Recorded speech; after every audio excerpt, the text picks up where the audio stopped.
What if I told you that the world as we know it is being completely reshaped, not through quiet diplomacy or carefully worded statements, but through bold declarations that are sending shockwaves through capitals around the globe? What if the traditional alliances that have defined international relations for decades are now being questioned, challenged, and fundamentally altered?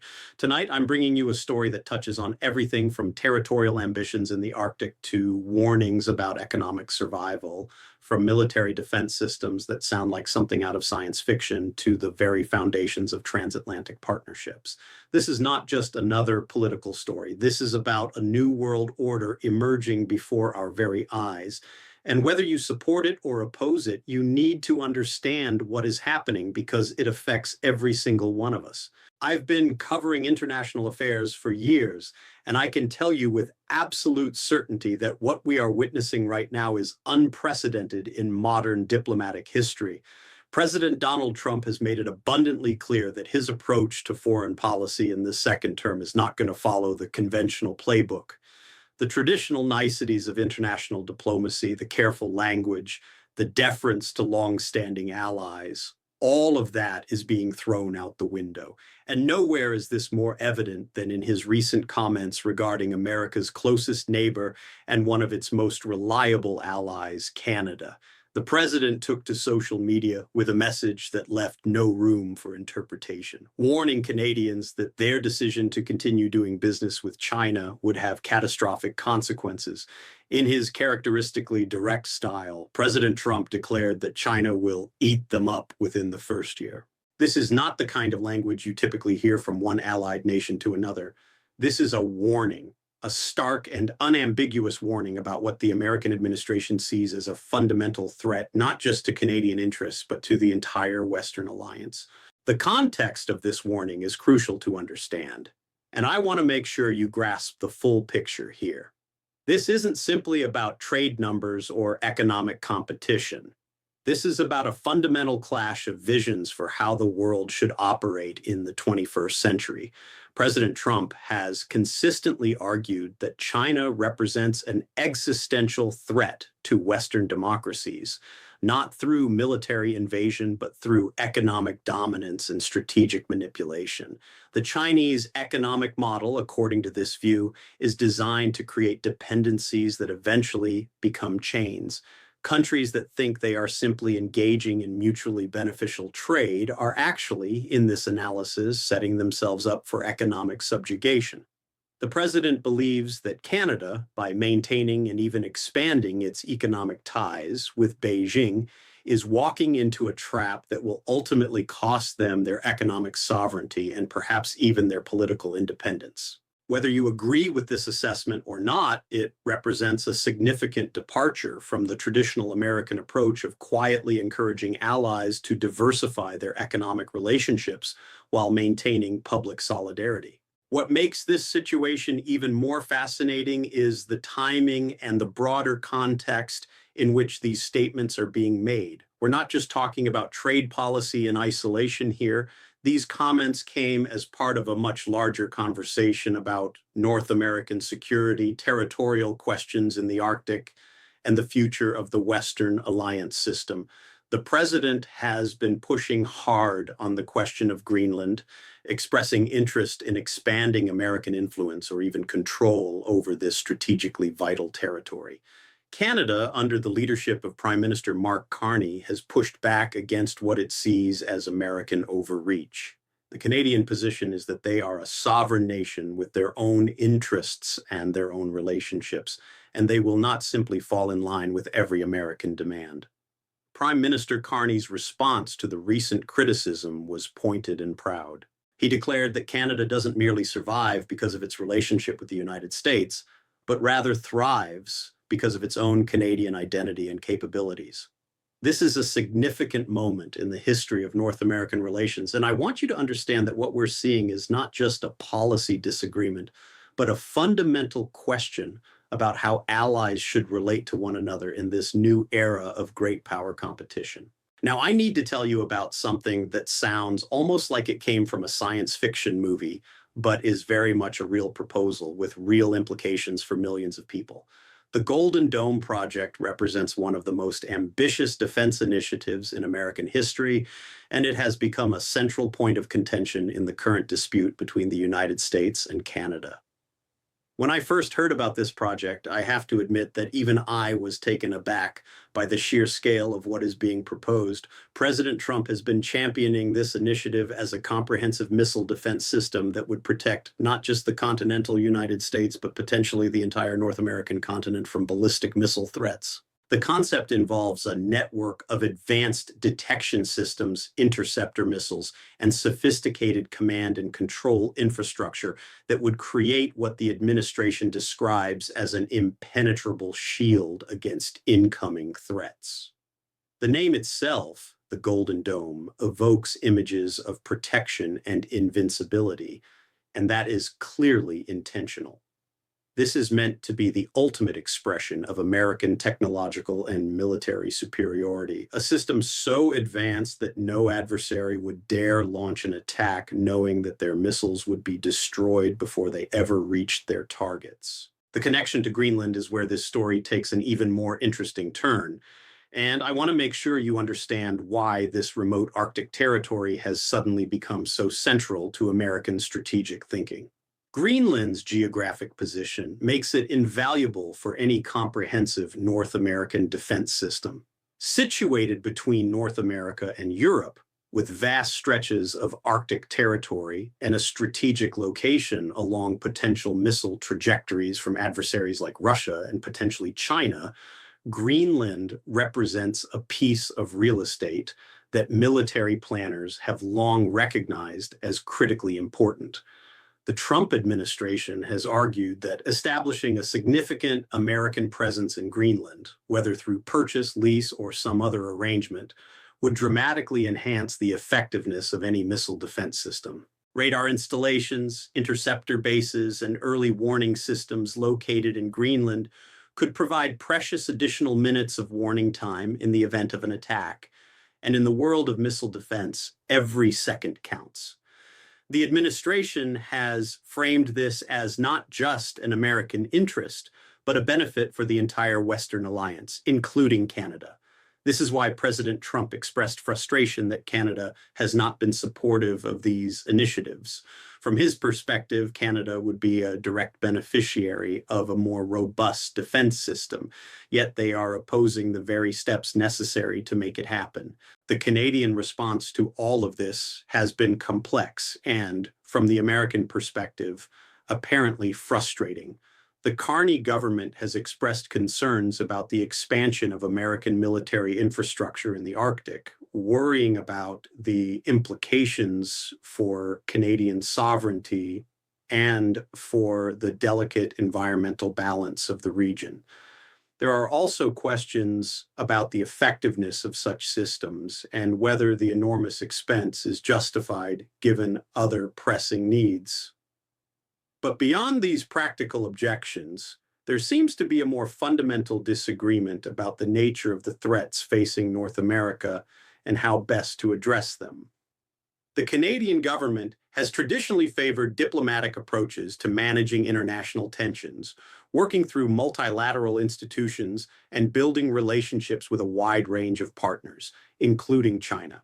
This approach, which has served Canada reasonably well over the decades, is now being directly challenged by an American administration that sees the world in much starker terms.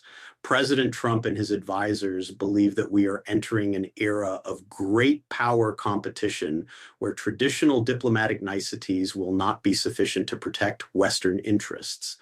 They see China as a rival that must be confronted and contained, not accommodated, and they want their allies to make clear choices about which side they are on. I think it's important for you to understand that this is not simply a disagreement between two governments, but represents a much deeper philosophical divide about how nations should navigate an increasingly dangerous world. The Trump administration operates from a premise that strength and clarity are the best deterrents to aggression.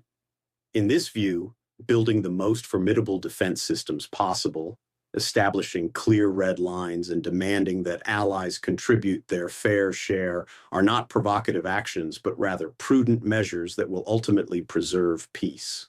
The Canadian perspective, while not dismissing the importance of defense, tends to place greater emphasis on building bridges, maintaining dialogue with potential adversaries, and avoiding actions that might be seen as escalatory. Both approaches have their merits and their risks, and reasonable people can disagree about which is more likely to produce positive outcomes. What is undeniable is that these differing philosophies are now creating real tensions in one of the world's most important bilateral relationships, and those tensions show no signs of easing anytime soon. The question of how this will ultimately be resolved remains very much open, and I will continue to bring you updates as this story develops. I need to shift our focus now to another dimension of this rapidly evolving international landscape, and that is the relationship between the United States and the North Atlantic Treaty Organization. For nearly 8 decades, NATO has served as the cornerstone of Western collective defense, a commitment by member nations that an attack on one would be considered an attack on all. This principle, enshrined in Article 5 of the NATO Treaty, has been the foundation of European security since the end of World War II, and it has helped maintain peace on a continent that had previously been torn apart by devastating conflicts. But now questions are being raised about the depth and sincerity of this commitment, and those questions are coming from the most powerful member of the alliance itself. President Trump's recent comments about NATO have caused significant concern in European capitals and have prompted a range of responses from allied leaders who are trying to figure out what this means for their own security planning. The president's criticism of NATO allies is not entirely new, of course. During his first term, he frequently complained about burden sharing within the alliance, arguing that European nations were not meeting their commitment to spend 2% of their gross domestic product on defense, and that American taxpayers were essentially subsidizing European security. Those arguments resonated with many Americans who felt that their country was being taken advantage of by wealthy allies who could afford to invest more in their own defense. But the recent comments go beyond questions of money and touch on something more fundamental: the reliability of NATO commitments in a crisis. President Trump suggested that while NATO allies have participated in various military operations, including the mission in Afghanistan following the September 11th attacks, their contributions were sometimes less than fulsome. He characterized some Allied participation as troops who stayed a little back, little off the front lines. This characterization has not gone unchallenged. Democratic critics and some European officials have pushed back strongly, pointing to the sacrifices made by allied nations in Afghanistan and other operations. One particularly pointed response noted that Denmark, a small nation by any measure, sacrificed more people per capita in Afghanistan than the United States did. This is a significant claim, and if accurate, it certainly complicates the narrative that European allies have been freeloading on American military strength. The implications of this ongoing debate extend far beyond hurt feelings or diplomatic spats. We are talking about the fundamental architecture of Western security, a system that has kept the peace in Europe for longer than any period in modern history. If NATO allies begin to doubt American commitment to collective defense, they may feel compelled to take actions that could fundamentally alter the security landscape. Some European nations are already discussing increased defense spending and greater integration of European military capabilities, not as a complement to NATO, but potentially as an alternative or hedge against American unreliability. Others are reconsidering their relationships with Russia and China, wondering whether accommodation might be a safer strategy than confrontation if American backing cannot be counted upon.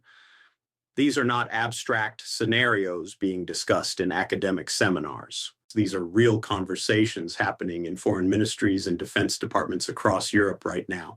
The stability that we have taken for granted for so long is being questioned in ways that would have seemed unthinkable just a few years ago, and the consequences of getting this wrong could be catastrophic. I want to be clear that I am not telling you what to think about these developments. My job is to present the facts and the arguments on all sides so that you can make your own informed judgments. There are legitimate criticisms to be made of how NATO has functioned in recent decades. Burden sharing has been unequal, and some allies have indeed fallen short of their commitments. At the same time, the alliance has provided enormous benefits to American security, giving the United States a network of bases, allies, and partners that extends its reach and multiplies its capabilities in ways that would be impossible to replicate unilaterally. The question is not whether NATO is perfect, because clearly it is not, but whether the benefits of the alliance outweigh its costs and frustrations. President Trump and his advisors appear to believe that a more transactional approach, demanding concrete contributions in exchange for security guarantees, will ultimately strengthen the alliance by forcing members to take their obligations seriously. Critics worry that this approach risks destroying the trust and solidarity that have made NATO effective, replacing a true alliance with a protection racket that allies may eventually decide is not worth the price. This debate will continue to unfold in the months ahead, and I will be here to help you understand what it means for American security and for the broader international order. The story does not end with Canada and Europe, however. President Trump's foreign policy vision extends to our own hemisphere, and the developments regarding Cuba and Venezuela deserve your careful attention. For decades, Cuba has represented a unique challenge for American foreign policy. A communist state just 90 miles from Florida that has survived countless attempts to change its government and has maintained relationships with American adversaries despite crushing economic sanctions. Now, the Trump administration appears to be signaling a more aggressive posture toward Havana, and the implications could be significant for regional stability and for the millions of Cubans who have lived under authoritarian rule for generations. The State Department has made clear that it considers a democratic transition in Cuba to be of vital American national security interest. This is stronger language than we have heard in some time, and it suggests that the administration may be prepared to take more active steps to encourage or even accelerate political change on the island. The logic behind this renewed focus on Cuba is not difficult to understand when you consider the broader context of great power competition. Cuba has historically served as a platform for American adversaries to project influence into the Western Hemisphere. During the Cold War, Soviet missiles in Cuba brought the world to the brink of nuclear war. Today, the concern is that Russia, China, and other hostile powers are using Cuba as a base for intelligence operations, military engagement, and strategic positioning that threatens American security. The State Department statement specifically mentioned the unacceptability of Cuba hosting the military and intelligence services of American adversaries. This framing suggests that the administration sees Cuba not merely as a domestic political issue or a human rights concern, important as those matters are, but as a genuine national security threat that demands action. Whether this will translate into concrete policy changes remains to be seen, but the rhetorical shift is unmistakable and worth paying attention to. Venezuela also remains very much in the picture, and recent events there have captured the attention of the entire hemisphere. The arrest of Nicolas Maduro, the man who ruled Venezuela with an increasingly authoritarian hand for years, represented a dramatic development that would have seemed impossible not long ago. The Trump administration took an active role in supporting opposition forces and applying pressure that contributed to this outcome, and they are clearly prepared to use this as a template for addressing other authoritarian regimes in the region. The question now is what comes next, both for Venezuela as it attempts to transition toward a more democratic system and for other nations that may find themselves in the crosshairs of American foreign policy. Cuba is the obvious next focus, but there are other regimes in the hemisphere that have maintained close relationships with China, Russia, and other powers that the Trump administration views with suspicion. The message being sent is clear. The Monroe Doctrine is not just a historical artifact, but a living principle that the United States intends to enforce with vigor. I find it fascinating to observe how these various threads of foreign policy connect to form a coherent whole. Whether we are talking about trade policy with Canada, defense infrastructure in the Arctic, burden sharing within NATO, or regime change in our own hemisphere, there is a consistent theme running through all of it.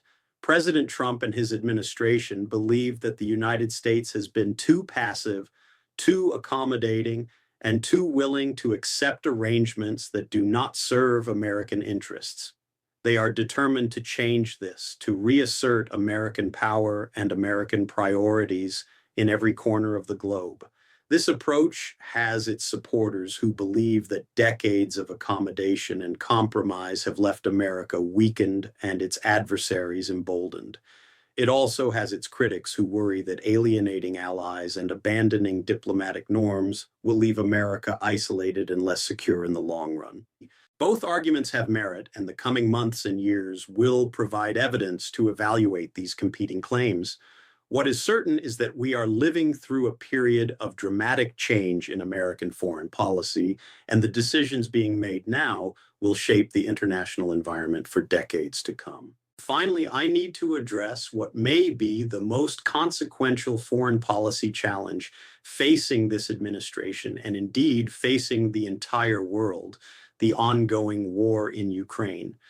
This conflict, which began with Russia's invasion more than 3 years ago, has caused untold suffering, displaced millions of people, and created economic disruptions that have been felt in every corner of the globe. Finding a path to peace has proven extraordinarily difficult, with fundamental disagreements between Russia and Ukraine about territory, security guarantees, and accountability for the destruction that has been wrought. President Trump has made ending this war one of his top priorities, and recent developments suggest that serious negotiations may finally be underway. A trilateral meeting in Abu Dhabi, bringing together representatives from the United States, Ukraine, and Russia, was described by White House officials as productive, with conversations expected to continue. This is significant news, and if these talks eventually lead to a durable peace agreement, it would represent a major diplomatic achievement. The president has acknowledged publicly that reaching an agreement will require concessions from all parties. This is a realistic assessment of the situation, as peace negotiations almost always require compromise. Russia, which launched this invasion and has suffered enormous casualties and economic damage as a result, will need to accept outcomes that fall short of its original war aims. Ukraine, which has defended its territory with remarkable courage and at tremendous cost, may need to accept some arrangements that it finds deeply painful. And the United States and its allies will need to determine what security commitments they are prepared to make to ensure that any agreement actually holds. These are not easy questions, and the details will matter enormously. A bad peace agreement could simply set the stage for future conflict, while a good one could bring stability to a region that desperately needs it. The Trump administration appears confident that both President Zelensky and President Putin are now genuinely interested in finding a resolution. If this assessment is accurate, it represents a significant shift from earlier periods when one side or the other seemed determined to pursue military victory rather than negotiated settlement. The involvement of senior figures like Steve Witkoff and Jared Kushner in these negotiations underscores how seriously the administration is taking this effort. These are individuals with close relationships to President Trump and with experience in complex deal-making, and their presence suggests that the White House is fully engaged at the highest levels. At the same time, we should be cautious about expecting rapid breakthroughs. The issues that need to be resolved are enormously complex, involving questions of territorial control, security arrangements, economic reconstruction, and accountability that have bedeviled negotiators for years. Previous attempts at diplomacy have failed, and there is no guarantee that this round will succeed where others have not. What we can say is that there appears to be genuine momentum toward a negotiated solution, and that is something worth watching closely. The suffering of the Ukrainian people demands that every reasonable effort be made to end this conflict. And if the Trump administration can deliver on its promise to bring peace, it would be welcomed by people across the political spectrum. As I conclude this report, I want to leave you with some thoughts about what all of these developments mean taken together. We are witnessing a fundamental reshaping of American foreign policy and, by extension, of the international order that has existed since the end of the Second World War. The traditional frameworks of alliances, treaties, and multilateral institutions are being questioned and, in some cases, actively challenged. New priorities are being established and new approaches are being tried. Whether these changes will ultimately make America and the world safer and more prosperous, or whether they will lead to instability and conflict, remains to be seen. What I can tell you is that these are not abstract debates for diplomats and academics. The decisions being made right now will affect the lives of billions of people, including your life and the lives of your children and grandchildren. That is why I believe it is so important for you to understand what is happening and to engage with these issues as informed citizens. I will continue to bring you the latest developments as this story unfolds, and I thank you for trusting me to be your guide through these extraordinary times. The world is changing faster than ever, and together we will make sense of it all.